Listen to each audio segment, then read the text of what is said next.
Hey everybody, Alicia Marie here, and I'm a costume artist, cosplay, stylist, designer. I'm generally just a very creative person, so like run for your life, right?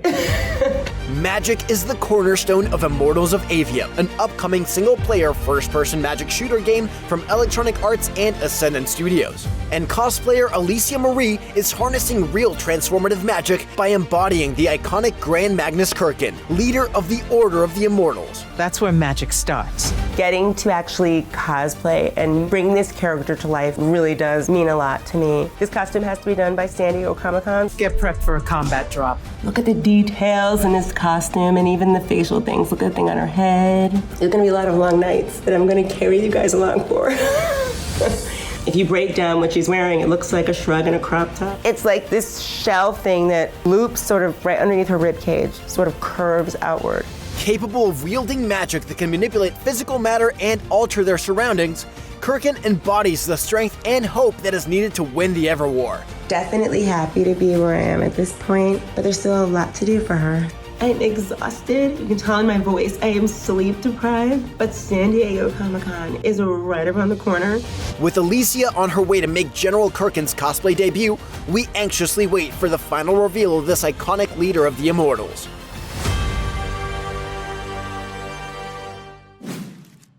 That was a quick look at IGN's cosplay documentary, The Style of Immortals, a cosplayer's journey to bring Immortals of Aveum character Grand Magnus Kirkan to life. Immortals of Aveum is Electronic Arts and Ascendant Studios' upcoming single-player, first-person magic shooter game, releasing August 22nd on PS5, Xbox Series X/S, and PC. Wield powerful magic as you fight through the Everwar, a civil war in Aveum that leaves two nations fighting over control of magic.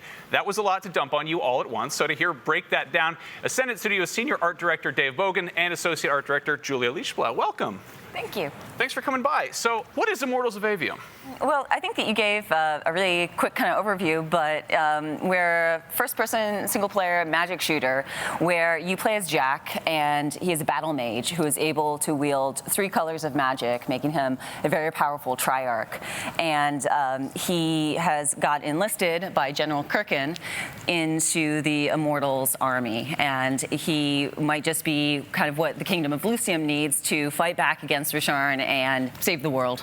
Can you sort of set the stage a little more about this, the main conflict here, and really, I guess, sort of, where does Jack fit in? Like, what's the kind of, where does the player kind of enter this world? So the world of Aveum, our planet, it's a unique new world. And for centuries, the world has been at war, a giant, massive war called the Everwar. And magic is a resource, basically. So if you imagine like modern day wars, you know, they're fighting over natural resources to keep the war efforts going and all that kind of thing. Magic is kind of our analog to that. So there's these massive ley lines all around the world, and everyone's fighting for power, basically. So, can you talk a little bit about how the magic works, sort of from a gameplay perspective?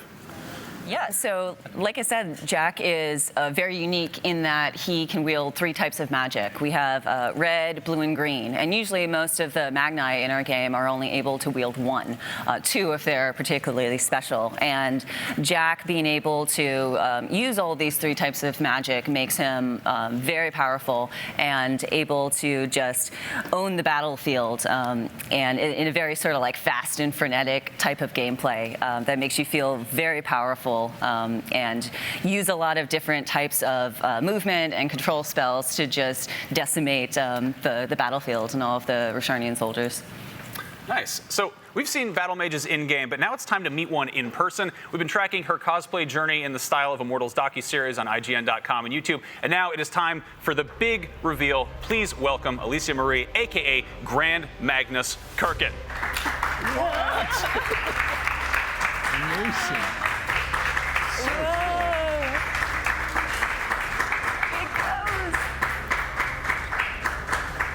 I love it. So, what do you think? That's amazing. What attention to detail.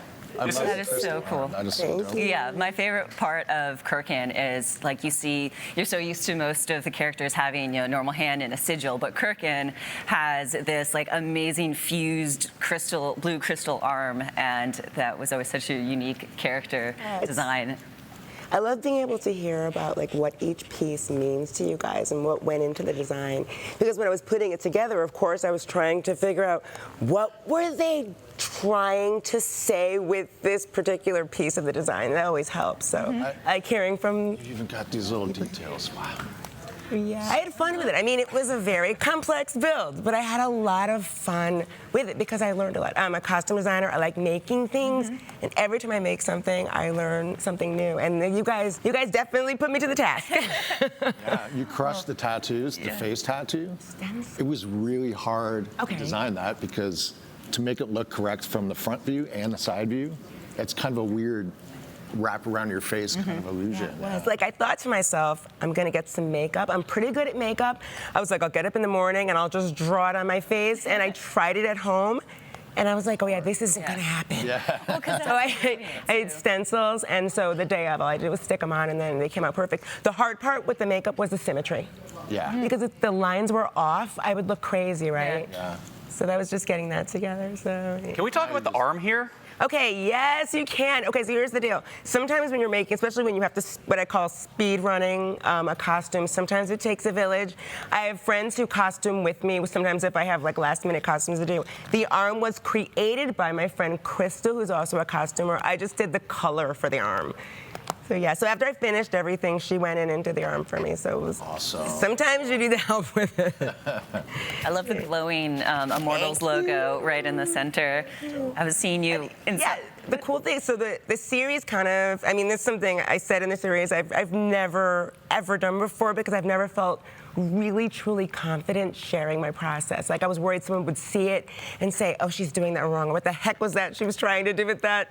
But I mean, I had fun sharing the process, so I want to kind of do more of it. Now, Alicia, you look fully perfectly outfitted to go fight in the Everwar, but how are you for walking the show floor? How has this been at Comic-Con? Well, yeah, okay, so first let me just say I definitely can't sit with you. I'm very sorry I couldn't come and join you on the couch. There will be no sitting in this costume because there will be no creasing. Walking, I mean, it's fine. I don't mind walking too slow because it's more dramatic and it goes with the character anyway, right? I think the biggest thing with walking a con floor is, you know, people come to conventions like this because they want to see people in costume. They expect to see the big armored costumes and everyone looking just as out of sorts and doing what they're doing. But with this costume in particular got a lot of attention on the floor, which was amazing, but of course people want to touch. And so my cousin's here and she was my bodyguard. She was like, no touching, no touching. But everyone was very intrigued, but I had a lot of fun. People were very interested in the game. They wanted to hear what I was doing, where I was from, so yeah, I got a lot of attention. I liked it. Now you had to sacrifice a pair of boots. Is it worth it? Is the arch support good? How you're shooting? Yes, they are actually. Yeah, I said in the documentary that I used a pair of boots. I call it sacrificing because they're never going to use again. Used a pair of boots that I actually was going to throw away, and they fit perfectly, like where the armor had to lie on my leg. So I was like, these are just going to be my Grand Magnus Kirkan boots. So, yeah. A couple people were like, "Where did you get those boots?" I was like, "I made them." Now, Alicia, you had to put this together in a pretty quick turnaround. How was it working like against the clock? I don't want to talk about it. I have PTSD. No, I'm just kidding. It was about 3.5 weeks. So I mean, for costuming, you have in your head, like, you know, there are certain laws of physics. Even you as a costumer cannot bend. I cannot make paint dry faster. I was able to fit in what I wanted to do. Of course, if you have more time, you can do more with every single piece. You can keep working on a costume for years, which I've done, but deadline, I knew what I had to do. With something this short of amount of time, I had to break it down, like where I was gonna start, what day I had to be at the spray place to spray my costume, which is it's actually an experience. Because when I bring my costumes to the spray place, everybody who's spraying like automobiles, they come over and they're like, what are you making? What are you doing? And they have these fancy like Corvettes and cars and stuff, and I have little costume pieces in the same garage, so it's a fun process, yeah. Cool. How does it feel to finally get to show this off, let alone to the folks behind the game? I cannot put into words how I feel right now. Because at the beginning of this process, I remember thinking to myself, I'm on this camera saying, I'm gonna be there in my Kirkan costume and look amazing, but in the back of my head going, can I really though? Can I really do it? So the fact that I actually get to be here and stand in it, like done, it feels good, yeah. I'm happy. I'm proud of myself. I'm happy to be here. It's so. I'm trying not to get emotional. I think you understood the assignment, and I think you got it in just right on schedule with flying colors. Well done. Thank you. Alicia, did you have any questions about the costume? Like when you were making it, just sort of being like, what does this do? Like where does this? All the time. Because, okay, rolling back to whenever I make a costume, what makes it easier for me when I'm trying to pattern is figuring out where the reference may have come from. But this costume design was very unique. There was no reference. So I had to say, well, this is obviously armor. She's obviously sort of a general. She's a strong figure. I liked this thing. This thing gets a lot of attention. It looks almost like a bullet vest almost. Totally. So in our game, we didn't want to fall into the old kind of like Dungeons and Dragons visuals. Yes. And we're trying to mix time periods and blend in kind of like simplified sci-fi shaped language.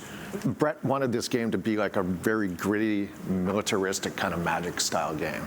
So that's kind of like what you said. It's kind of like a machine gun belt or something. That's what it is, yeah. So, I mean, I'm so excited to meet you guys and to actually be here standing on this stage in this costume. You have no idea. I wanted to run out here, but then I looked at myself backstage and I was like, you are not running anywhere, honey. This is so cool. It's so cool to see something in game and then see it come to life.